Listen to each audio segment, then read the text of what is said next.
Hi, this is William in North Idaho, and fall is beginning to set in. Now, I got some complaints last time that I moved the camera too quickly, so I'm going to try to go a little bit slower this time. And as we turn around, you can see that my berries are all done for the year, and I'm finally closing in on finishing my greenhouse. Here on the end, you can see my solar panels. Now, I chose white plastic because I was told it'll reflect the light around inside and give me better light for my plants. Most of our plants are still growing well. We've been averaging about 40 degrees each day for the last few days, and we actually had some snow and slush on the ground this morning. Now, I haven't finished closing this greenhouse in yet, but as I said, I'm closing in on it, or getting close. And I'll open my little door and inside we'll go. Now, in here, you can see all my grow barrels are still here. I've got media in them now, and I have some lettuce growing, some other kind of lettuce. My tomatoes are still growing, and I still have a few green tomatoes. I have had a little bit of cold weather on them, and that's given them a little trouble. My strawberries seem to be growing pretty well. When I made my first video, I didn't have any plants in my tubs at all, and I was just beginning to put media in there. And as you can see, I have a strawberry in my grow tube, and there's a couple of more along the top. And I have a lot of different varieties of lettuce and different cold weather greens that we're trying to grow back here. I have finally gotten my second system going. I haven't planted many plants in it yet. And my mechanical float valve system here is working really well. And you can see down on the bottom of my half barrels, I've been putting in compost. I've been hoping that this compost will help generate some heat. I have 9 barrels on this one side and 3 half barrels over here on the other side. I have my second system here. I have 2 media beds, and I have 2 raft beds, and I have some strawberry towers. You may have noticed last time, or remember, I didn't have anything growing in this bed, but I've put in all kinds of, or a mixture of fish food. I can't remember the name of it, but I'm sure you'll recognize it, and my fish are eating it well. I haven't gotten to where I've got a raft in this bed yet. I've been busy on a lot of different projects here. This project bed, I've learned something about it. As you can see, this one end is higher than the other. I put a block under it so it doesn't go down with the water. This other end here, I planted plants over here, and they didn't like it so much floating in the water. So I'm going to add some more blocks to it.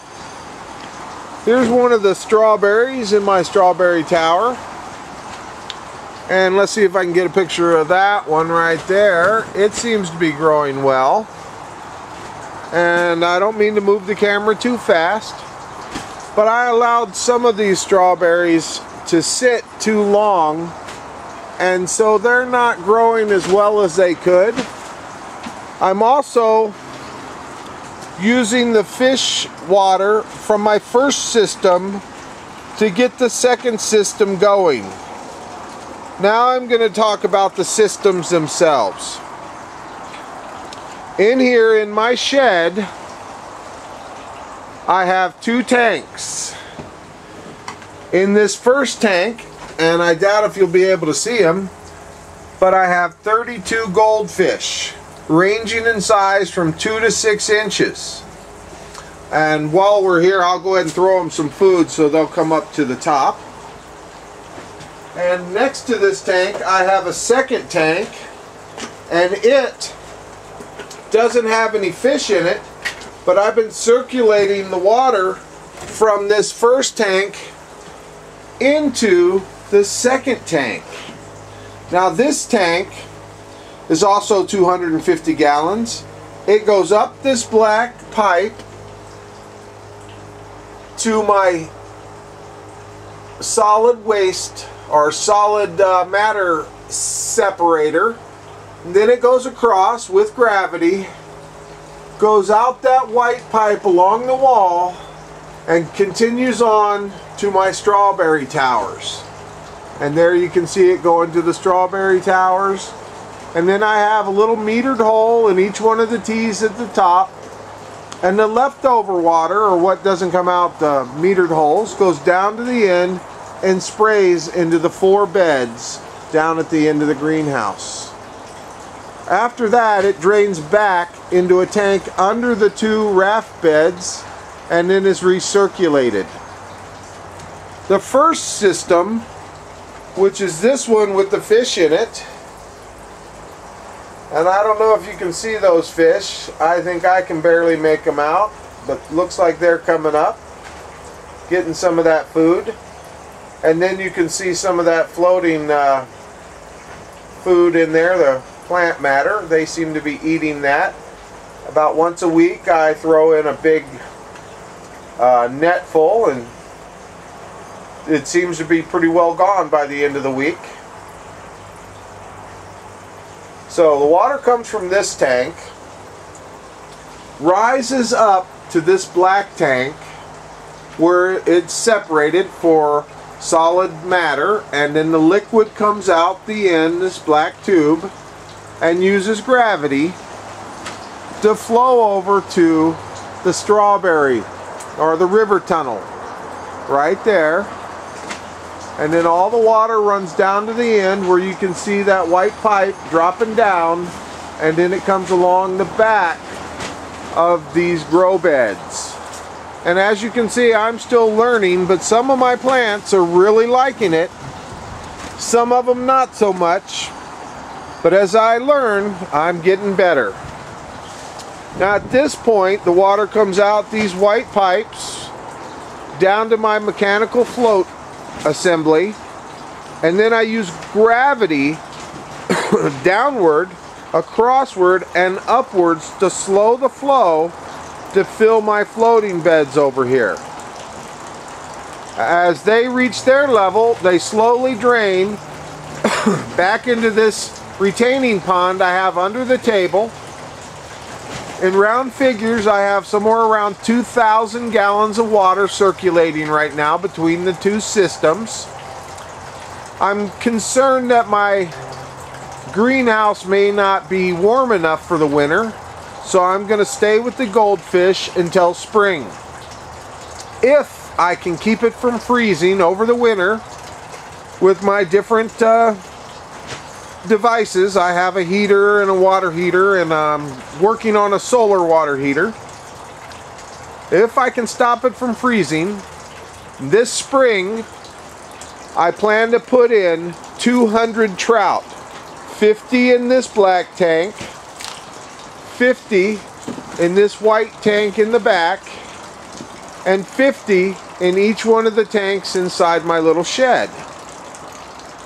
I showed you my solar panels out on the outside of the greenhouse as we started, and here is my controllers. I have dual controllers because I have a separate set of panels in another place.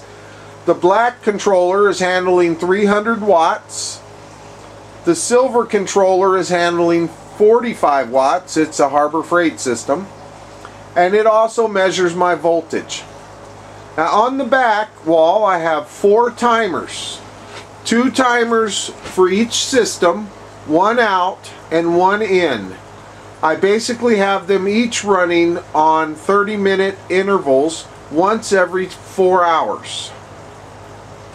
And as you can see, my wiring has gotten a little bit crazier since the last video, but I haven't seen it as a big priority to get it straightened out. Now, I have had some issues with some of the equipment I was using then, but I would like to recommend this bubbler, which I got from Amazon.com. Seems to work really well. It was really inexpensive. I have a second one over there, each one running a separate tank. Now over here on this side, I have another tank with plastic over it, and I just hold water in reserve, so that if any, and I do have leaks, that I can keep topping off the systems and have water ready to go. Now basically that's how it all works, and I've got some tools and some stuff as I build. During the summer, I put up this 30% shade cloth to help the harshness of the afternoon sun. For now I have it pulled down to get as much sun as I can. As you can see, I've framed in this back end. Almost everything in this greenhouse has been built with scrap, trash, and throwaway stuff. I've had to spend some money on stuff. You can see that my cowl panel supports for the plastic are working out really well. I took out the piece of wire that I had put up on the back side, and I went ahead and replaced it with 2 more cowl panels. I've added some rebar every 4 feet across the 3 upper braces to help stiffen up the cowl panels. I'm still learning, we'll see. So far I haven't had any problems. The wind was a little bit rough when I was trying to tie down my sides, but it worked out. I have worms in every one of my compost bins, and I've been turning them once a week, and the worms are propagating quite nicely. I have over here next to it, I have a bunch of barrels ready to go. I'm planning to build a second shelf under each one of these to put a second layer of barrels with compost. I've decided that my beds were a little bit high for me to reach into, so I've started laying pallets on the floor, and I'm collecting up scrap plywood to level them out, so I'll have a nice raised floor to walk on and keep my feet off the cold ground. So far that's all I've done. Right now the outside temperature is in the low 40s, and inside I'm pretty close to 50. Sun's going down. You can see it there, the kind of orangeness in the side, and I've got a few trees on that side. I have one more cycle left to go today, and things are actually coming along well. I hope to have an update sometime this winter, keep things from freezing and keep my plants growing. This is William from North Idaho. And thank you to all those that did your aquaponics videos and gave me all these great ideas. I hope you've learned something with aquaponics and that you'll build your own system. It's really a lot of fun. Oh, and by the way, I purchased a cheap used wood stove, and I'm thinking about hooking it up back here in this back corner so that I can use it as an alternative type of heat. Hope you're having a great day. This is William from North Idaho. Bye now.